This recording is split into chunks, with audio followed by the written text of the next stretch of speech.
فرزند زہرا یہ حالات برے ہیں۔ کاشانۂ بصیرت ایک ایسا مکمل یوٹیوب چینل جس پر محروم بصارت کے لیے بالخصوص اور تمام افراد کے لیے بالعموم سینکڑوں کی تعداد میں اسلامی کتب دستیاب ہیں۔ لہذا گزارش ہے کہ آپ اپنی ذمہ داری نبھاتے ہوئے کاشانۂ بصیرت کو سبسکرائب کرنے کے ساتھ ساتھ بیل آئیکن کو پریس کیجئے تاکہ آپ علم کے حصول کے ساتھ ساتھ مذہب اہل بیت کی اشاعت میں بھی اہم کردار ادا کرتے رہیں۔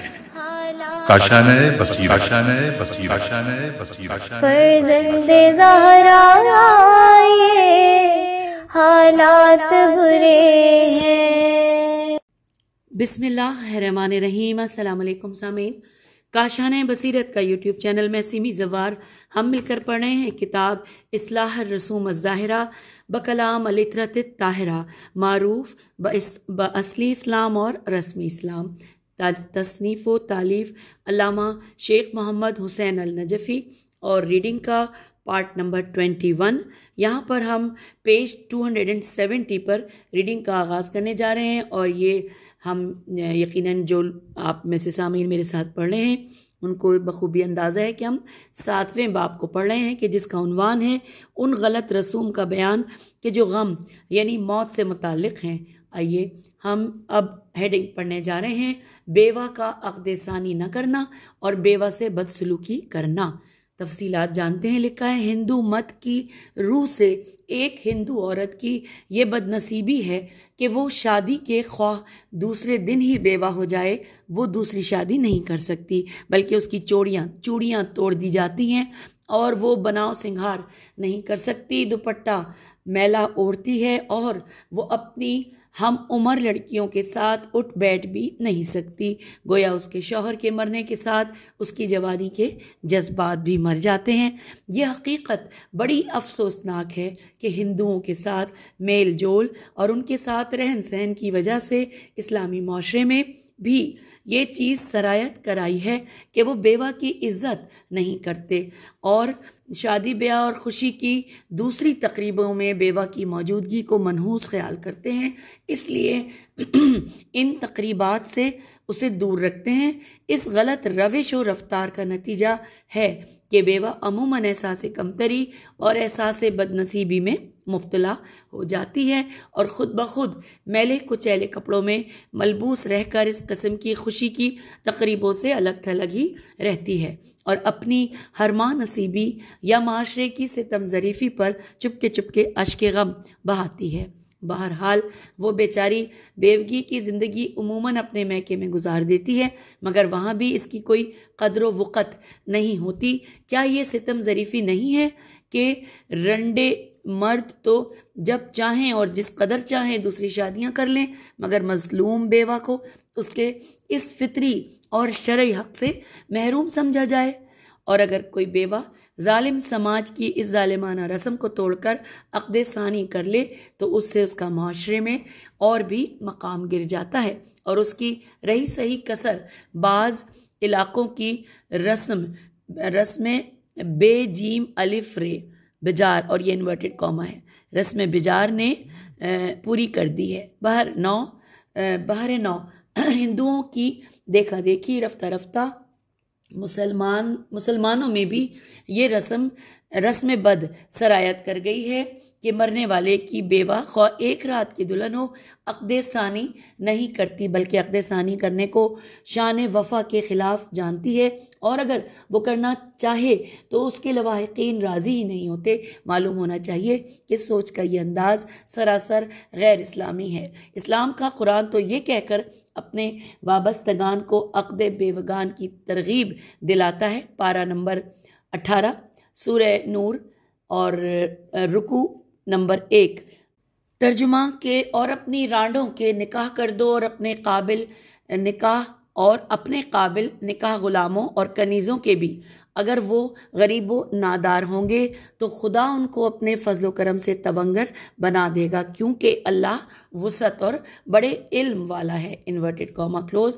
اس آیہ مبارکہ میں جہاں عقد بیوگان کی ترغیب دی گئی ہے، وہاں یہ بھی واضح کیا گیا ہے کہ غربت و مفلسی شادی کرنے میں رکاوٹ نہیں بننی چاہیے، کیونکہ خدا نے خوشخبری دی ہے کہ تم شادی کرو، خدا تمہیں مالدار بنا دے گا۔ بانی اسلام نے بذات خود بیوگان سے عقد ثانی فرما کر اس فعل کی اہمیت و افادیت پر مہر تصدیق ثبت فرما دی ہے، جس کے بعد مزید کسی ثبوت کی ضرورت ہی نہیں رہتی۔ لہٰذا ان لوگوں کو اسوہ حسنہ نبوت صلی اللہ علیہ وآلہ وسلم کی روشنی میں اپنی روش و رفتار پر نظر ثانی کرنی چاہیے، جو اپنی جوان سال عزیزیوں کی بیوگی کے بعد ان کے عقد ثانی کو شجرہ ممنوعہ سمجھتے ہیں، بلکہ اس چیز کے تصور سے بھی لرزہ برندام ہو جاتے ہیں۔ اور وہ خواتین بھی غور کریں جو اس سے پہلو تہی کرتی ہیں کہ جس رسول کا وہ کلمہ پڑھتی ہیں ان کی ازواج کی اکثریت بیوگان پر مشتمل ہے۔ اب آپ کی مرضی کہ خواہ رسول کو غلط کار کہیں نعوذ باللہ اور دین اسلام سے خارج ہو جائیں، یا اپنی سوچ کے اس انداز کو غلط قرار دیتے ہوئے عقد ثانی کرنے پر آمادہ اور تیار ہو جائیں۔ بس ایک نگاہ پہ ٹھہرا ہے فیصلہ دل کا۔ آئیے آگے چلتے ہیں۔ اب ایک اور چھوٹی سی ہیڈنگ ہے، لمحہ فکریہ۔ لکھا ہے کہ ارباب بست و کشاد کو سوچنا چاہیے کہ کیا خاوند کے مر جانے سے عورت کے جذبات بھی مر جاتے ہیں؟ یہی وجہ ہے کہ اس ناروا اور غیر فطری اور غیر اسلامی پابندی سے اس قدر گھناؤنے اور سنگین جرائم جنم لیتے ہیں کہ جن کا شمار نہیں کیا جا سکتا۔ اس لیے اس رسم بد کا قلقمہ کرنا ضروری ہے تاکہ اس ظلم و تعدی کا اور اس کے نتیجے میں واقع ہونے والے جرائم کا خاتمہ ہو سکے۔ اور اب اگلی ہیڈنگ ہے، کسی عزیز کی موت کو خدا کے قہر و غضب کی علامت سمجھنا۔ اس ہیڈنگ میں جو تفصیلات ہیں وہ جانتے ہیں۔ لکھا ہے کہ نہ صرف بلکہ اکثر خواص بھی اس غلطی میں مبتلا ہیں کہ وہ جانی یا مالی نقصان کا نہ ہونا دوست خدا ہونے کی اور اس کی رضامندی کی علامت سمجھتے ہیں، اور مالی یا جانی نقصان کا ہونا یا کسی عزیز کے داغے مفارقت دے جانے کو دشمن خدا ہونے اور اس کے قہر و غضب میں مبتلا ہونے کی نشانی جانتے ہیں۔ اگر قرآن و حدیث اور پیشوایان خلق کی تاریخ کا مطالعہ کیا جائے تو صورتحال اس کے برعکس نظر آتی ہے، اور معلوم ہوتا ہے کہ جن کا کبھی جانی یا مالی نقصان نہ ہو، خدا ان پر اس قدر ناراض ہوتا ہے اور وہ خدا کی یاد و رحمت سے اس قدر دور ہوتے ہیں کہ رحمت للعالمین ان کے گھر میں کھانا بھی تناول نہیں فرماتے۔ حوالہ دیا ہے عین الحیات کا۔ لکھا ہے اور دوسری طرف یہ وارد ہے کہ ان اللہ اذا احب ابدا ابتلا بفقد احب اولادہ، کہ جب اللہ تعالیٰ کسی بندے سے محبت کرتا ہے تو اسے سب سے زیادہ پیاری اولاد کے صدمے میں مبتلا کر دیتا ہے۔ حوالہ ہے رسالہ مسکن الفواد از شہید ثانی رحم اللہ۔ آگے چلتے ہیں۔ لکھا ہے کہ بعض روایات میں وارد ہے کہ اگر کوئی شخص اس قدر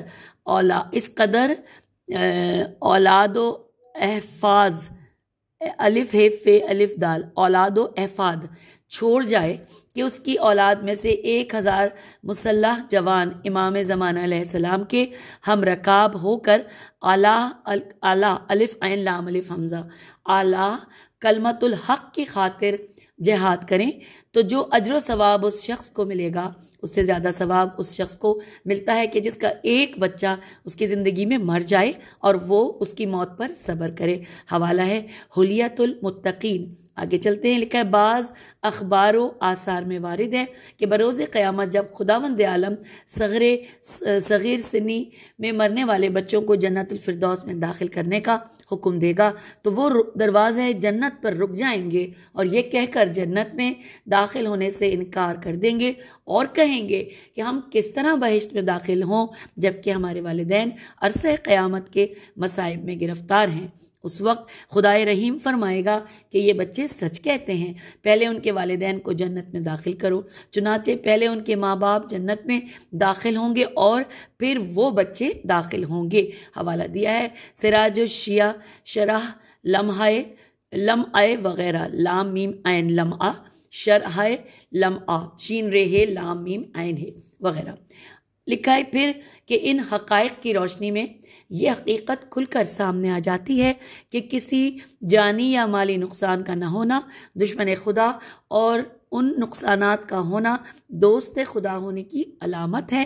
نیز واضح رہے کہ احادیث میں وارد ہے کہ یہ ابتلاء و امتحان ایمان کی شدت و ذوف کے مطابق ہوتا ہے، کہ یعنی کہ یہاں پر ایک عربی کی لائن لکھی ہوئی ہے، اشد الناس بلاء الانبیاء ثم الامثل فالامثل، یعنی سب سے زیادہ مصائب و شدائد انبیاء علیہ السلام پر نازل ہوتے ہیں، پھر درجہ بدرجہ اہل ایمان پر، کیونکہ دیتے ہیں بادہ طرف قدح خوار دیکھ کر، دیتے ہیں بادہ ظرف زوئر فہ طرف نہیں ہے، غلط پڑھ دیا تھا، پھر پڑھتے ہیں دیتے ہیں بادہ ظرف قدح خوار دیکھ کر۔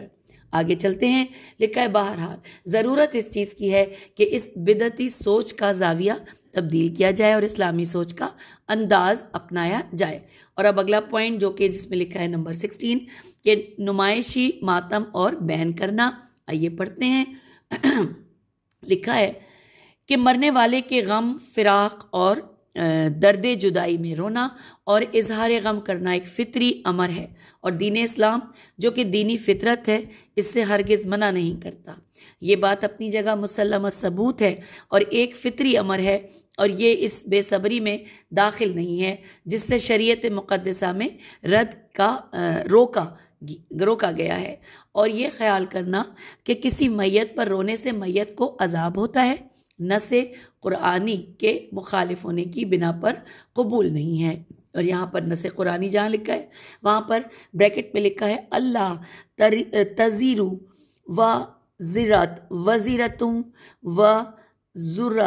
وزرا اخرى، تھوڑا مٹا ہوا ہے لیکن پھر دوبارہ پڑھتے ہیں، اللہ تزیرو وزیرتم وزرا اخرى کے مخالف ہونے کی بنا پر قبول نہیں ہے، مگر ایسے مواقع پر فطری چیز کو ایک ڈرامے کی شکل دیتے ہوئے ماتم اور بین کرنا اور ان مخصوص قسم کی عورتوں کی خدمات حاصل کرنا کہ جن کا پیشہ ہی اجرت پر ماتم اور بین کرنا ہوتا ہے، وہ آئیں اور مخصوص انداز میں چیخیں مار مار کے روئیں پیٹیں اور بال نوچیں اور پھر مرنے والے کی جھوٹی سچی خوبیاں بیان کریں، اور جب ایک ٹیم تھک جائے تو دوسری ٹولی آ جائے۔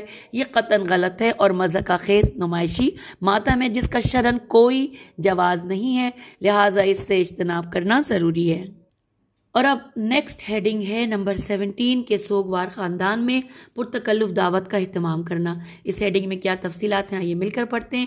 مرنے والی کی روح کو اس سال ثواب کے لیے غرباء و مساکین کو جو کچھ کھلایا پلایا یا پہنایا جائے خوب ہے، کار ثواب ہے، قابل ستائش ہے، مگر اپنی شان عمارت کا مظاہرہ کرتے ہوئے پہلے سوئم، پھر چہلم اور بعد ازاں 6 ماہی اور برسی وغیرہ مواقع پر پرتکلف دعوتوں کا اہتمام کرنا، اور شادی کی تقریب کی طرح غم کے اس موقع پر عزیز و اقارب، دوست و احباب، بالخصوص پیروں اور مولویوں کی شاندار ضیافت کر کے روپیہ پیسہ برباد کرنا یقیناً فضول خرچی میں داخل ہے، جس کا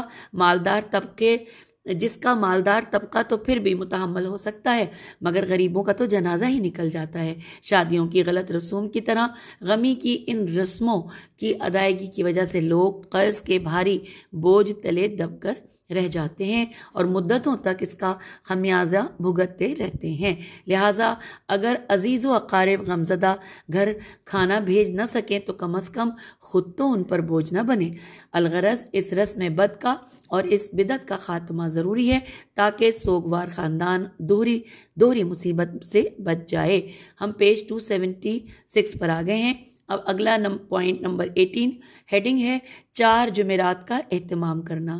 تفصیلات ہیں کہ ہر وقت بالعموم اور ہر شب جمعہ کو بالخصوص شریعت مقدسہ میں اپنے مرنے والوں کے ایصال ثواب کے لیے حسب حیثیت کچھ نہ کچھ صدقہ و خیرات دینے کی بہت تاکید اور بہت ثواب وارد ہے، مگر عام رسم یہ ہے کہ مرنے کے بعد صرف 4 جمعرات یعنی رسم چہلم کی ادائیگی تک ہر شب جمعہ کو زردہ اور پلاؤ وغیرہ پرتکلف کھانے تیار کر کے مستحقوں میں کم اور غیر مستحقوں میں زیادہ تقسیم کیے جاتے ہیں۔ بریکٹ میں لکھا ہے کہ جو محض ایک رسم بن کر رہ گئی ہے۔ پھر لکھا ہے کہ مگر چہلم کے بعد مرنے والوں کو بالکل بھلا ہی دیا جاتا ہے۔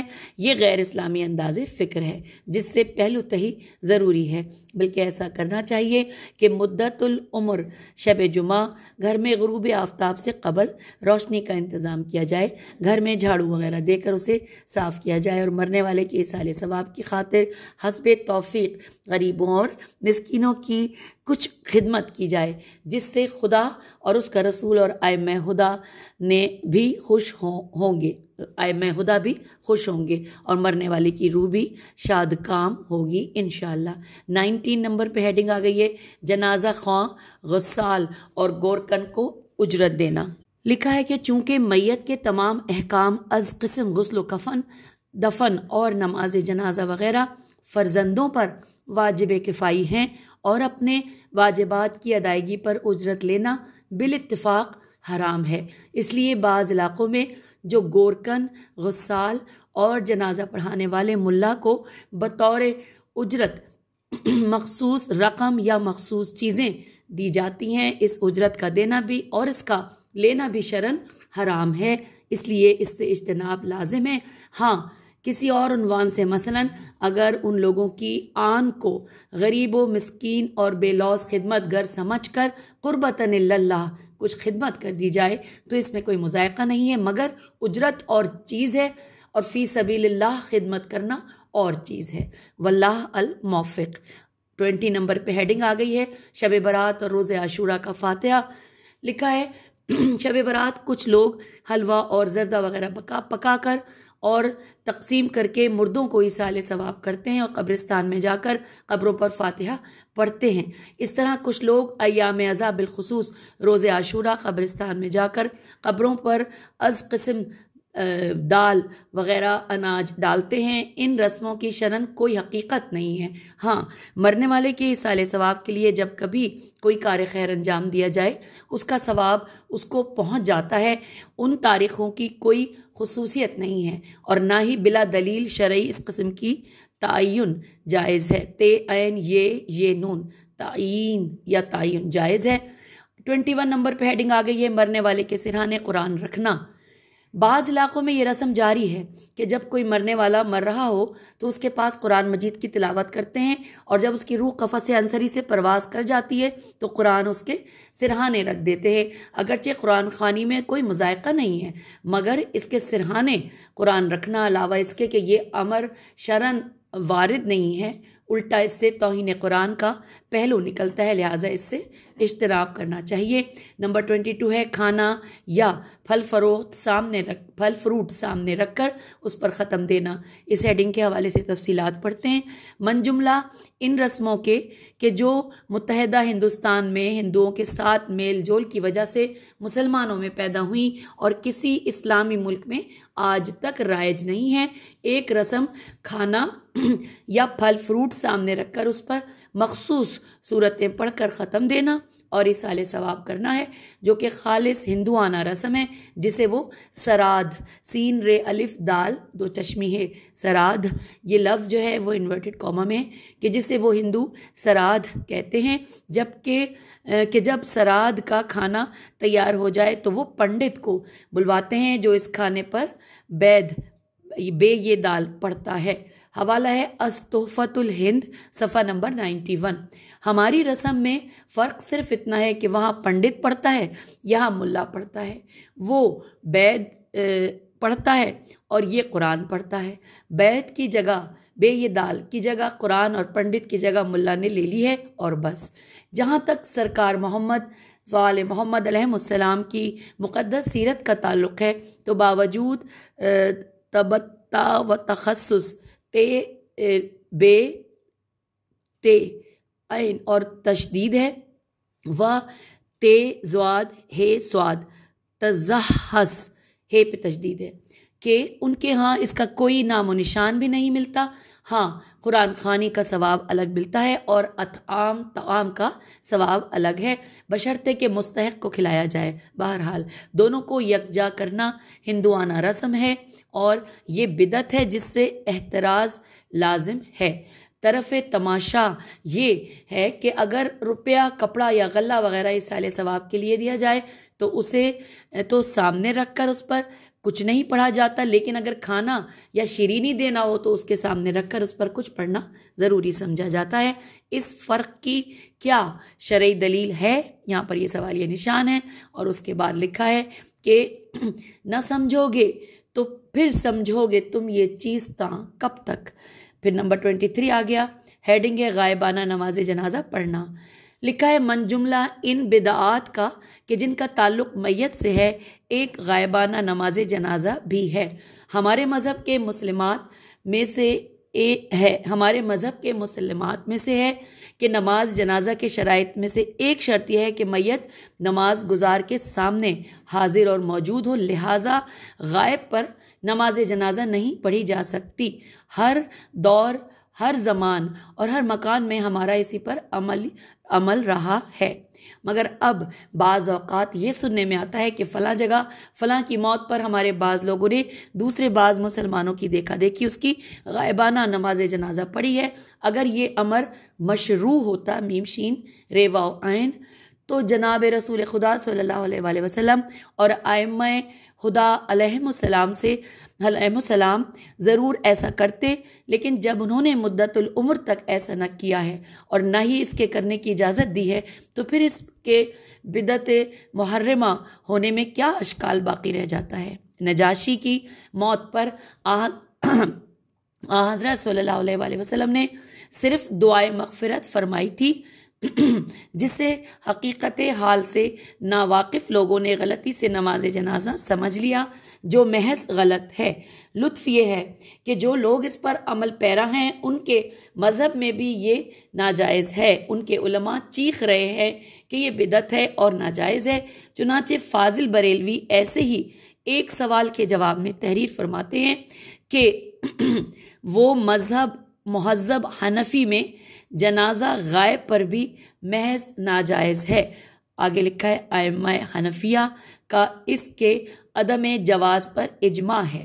آگے پھر بریکٹ میں تو نہیں لکھا لیکن لکھا ہے فتح القدیر حلیہ غنیہ شبلیہ بحر الرائق میں ہے، اور جو یہاں ہے وہ عربی میں لکھا ہے، اس کے زیر زبر پیش نہیں ہے، اس سے بہتر ہم اس کا ترجمہ پڑھ لیں۔ نیچے لکھا ہے کہ یعنی صحت جنازہ کی شرط یہ ہے کہ میت مسلمان ہو، طاہر ہو، جنازہ نمازی کے آگے زمین پر رکھا ہو۔ اسی شرط کے سبب کسی غائب کی نماز جنازہ جائز نہیں ہے، اسی شرط کے سبب کسی غائب کی نماز جنازہ جائز نہیں ہے، انورٹڈ کاما کلوز۔ لکھا ہے ذرا آگے چل کر لکھتے ہیں انورٹڈ کاما کے اور حضور پر نور کو جنازہ مسلمین کا کمال اہتمام تھا۔ پھر بئیں ہما حالہ کے زمانہ اقدس میں صدہا صحابہ کرام رضی اللہ عنہم نے دوسرے مواضع پر وفات پائی۔ کبھی کسی حدیث صریح سے ثابت نہیں کہ حضور صلی اللہ علیہ وآلہ وسلم نے غائبانہ ان کے نماز جنازہ ان کی پڑھی۔ کیا وہ محتاج رحمت والا نہ تھے؟ یہ روشن واضح دلیل ہے کہ جنازہ غائب پر نماز ناممکن تھی، اور جس امر سے مصطفیٰ صلی اللہ علیہ وآلہ وسلم بے عذر مانے بالقصد احتراز فرمائیں وہ ضرور امر شرعی و مشروع نہیں ہو سکتا، انورٹڈ کاما کلوز۔ حوالہ دیا گیا ہے، ملاحظہ ہو فتاوی رضویہ جلد نمبر 4 از صفحہ نمبر 58 سے لے کر 76 تک۔ اس کے بعد فاضل موصوف نے ان بعض احادیث کی توجیہ بیان کی ہے کہ جن میں صلوات الغیب کا تذکرہ ہے اور ان فی ذالک الآیات لقوم یعقلون۔ اچھا جی، اس کے بعد نمبر 24 آ گیا، ہیڈنگ ہے دفن میت کے وقت اذان دینا۔ تفصیلات جانتے ہیں. لکھا ہے بعض اسلامی فرقوں میں رسم ہے کہ میت کو دفن کرتے وقت اذان دیتے ہیں. اذان ایک عبادت ہے. شریعت مقدسہ نے اس کے لیے مخصوص اوقات و مقامات مقرر کیے ہیں جن سے تجاوز کرنا ہرگز جائز نہیں ہے. جب سید الانبیاء اور ان کے بعد ائمہ ہدیٰ علیہم السلام نے اس موقع پر اذان نہیں دی تو یہ تسلیم کیے بغیر کوئی چارہ کار نہیں ہے کہ یہ امر نہ صرف یہ کہ خلاف سنت ہے بلکہ صریح بدعت ہے جس سے اجتناب واجب ہے. اور اس کے بعد نمبر 25 پر ہم آ گئے کہ اذان میں یا اس کے علاوہ حضرت صلی اللہ علیہ وآلہ وسلم کا نام سن کر انگوٹھے چومنا، یہ ہیڈنگ ہے. تفصیلات یوں ہیں کہ بعض اسلامی فرقوں میں یہ بھی رائج ہے کہ وہ اذان یا اس کے علاوہ حضرت صلی اللہ علیہ وآلہ وسلم کا نام نامی و اسم گرامی سن کر اپنے ہاتھوں کے انگوٹھے آنکھوں پر لگاتے ہیں اور چومتے ہیں. حالانکہ قرآن و حدیث یا عمل رسول و عمل ائمہ علیہم السلام یا عمل صحابہ کرام سے اس کا قطعاً کوئی ثبوت نہیں ملتا.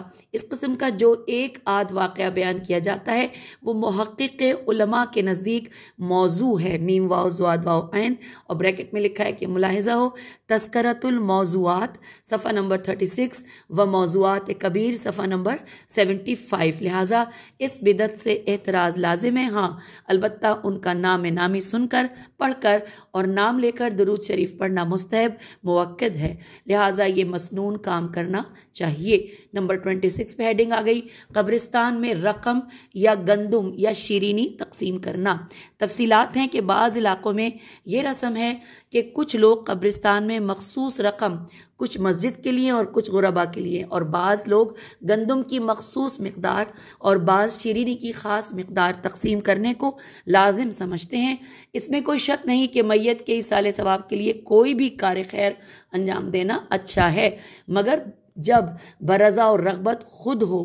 لیکن اگر برادری کی رسم سمجھ کر توأن کر رہا ہے اسے توأن کرہن ہجے کرتے ہیں توئے واو عین الف دو زبر اور کاف رے ہے الف دو زبر توأن کرہن اسے انجام دیا جائے تو پھر یہ بدعت اور غلط رسم کے زمرے میں آ جاتا ہے جس کا ختم کرنا ضروری ہے.